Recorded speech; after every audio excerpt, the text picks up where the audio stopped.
Hello everyone. So today we will start discussing the back exercise of the chapter coordination compounds.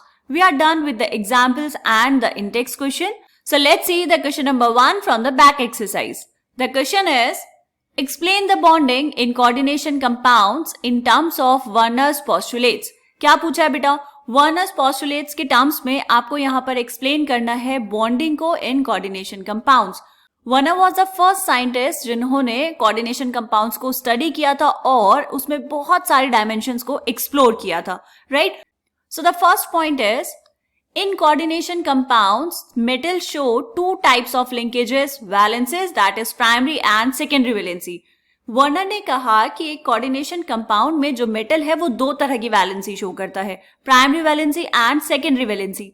मान लो आपके पास है ये KCN plus FeCN whole twice. इन दोनों में दोनों की वैलेंसीज कंप्लीट है, लेकिन ये दोनों मिलके बनाते हैं एक नया कॉम्प्लेक्स दैट इज K4FeCN6. ठीक है, अब इसमें क्या हुआ देखो, उन्होंने कहा कि जो मेटल है वो दो तरह की वैलेंसी शो करता है, primary valency and secondary valency. जो प्राइमरी वैलेंस है, primary valences are normally ionisable and are satisfied by negative ions. सिर्फ और सिर्फ नेगेटिव आयंस ही इसको सेटिस्फाई नहीं करते बेटा, यहां पर आप लिख सकते हैं काउंटर आयंस.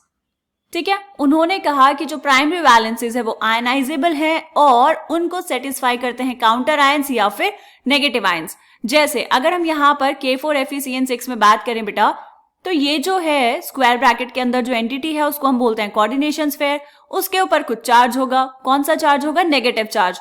उस नेगेटिव चार्ज को बैलेंस करने के लिए यहाँ पर है 4 पोटेशियम. मतलब वो जो नेगेटिव चार्ज है वो है प्राइमरी वैलेंसी और उसको सेटिस्फाई कौन कर रहा है? काउंटर आयन या फिर नेगेटिव आयन हम कहेंगे. K क्या है यहाँ पर? K पॉजिटिव है तो दिस इज पॉजिटिव आयन. तो काउंटर आयन नेगेटिव भी हो सकता है और पॉजिटिव भी हो सकता है, डिपेंड करता है कोऑर्डिनेशन स्फीयर के ऊपर चार्ज कितना होगा. क्लियर? नेक्स्ट पॉइंट देखेंगे बेटा, The secondary valences are non-ionizable. Secondary valence क्या था? Secondary valence are non-ionizable. होता क्या है ये? These are satisfied by neutral molecules or negative ions. The secondary valence is equal to the coordination number and is fixed for a metal. ये ध्यान रहे बेटा कि वर्नर ने कभी भी कोऑर्डिनेशन नंबर टर्म यूज नहीं किया था, उन्होंने बस स्पेसिफाई किया था सेकेंडरी वैलेंस को. उसके बाद आजकल नाउअडेज हम उस सेकेंडरी वैलेंस को लिखते हैं कोऑर्डिनेशन नंबर और कोऑर्डिनेशन नंबर के बारे में ही बात की जाती है. तो कोऑर्डिनेशन नंबर क्या है? वो है सेकेंडरी वैलेंस. और सेकेंडरी वैलेंस क्या है? Non ionisable. मतलब अगर आप यहाँ पर ये जो नीचे कॉम्प्लेक्स बना है K4FeCN6, अगर आप इसको क्या करेंगे बेटा? आयनाइज कराएंगे, वाटर में डिसॉल्व कर देंगे, तो आपको वहां पर पोटेशियम आयंस मिलेंगे, K+ आयंस मिल जाएंगे आपको, और साथ में मिलेगा एक complex anion which is FeCN6 4-. ये जो साइनाइड आयंस हैं ये आपको अलग से वहां पर नहीं मिलेंगे, ये अभी भी टाइटली बॉन्डेड होंगे Fe के साथ, Fe को नहीं छोड़ने वाले हैं ये, राइट? तो ये जो 6 साइनाइड आयंस हैं आपके पास, ये है सेकेंडरी वैलेंस और ये नॉन आयनाइजेबल है. ठीक है, और इसी को हम कोऑर्डिनेशन नंबर बोलते हैं. समझ आया? अब देखते हैं बेटा लास्ट पॉइंट. लास्ट पॉइंट क्या था? The ions groups bound by the secondary linkages to the metal have characteristic special arrangements corresponding to different coordination numbers. और ये जो आयंस और ग्रुप्स बॉन्डेड है मेटल के साथ, इनको हम क्या बोलते हैं बेटा? यहाँ पर CN- है लिगेंड. लिगेंड टर्म भी वर्नर ने यूज नहीं किया, उन्होंने सिर्फ बोला था ये न्यूट्रल मॉलिक्यूल्स और नेगेटिव आयंस. अब हम इनको बोलते हैं लिगेंड्स.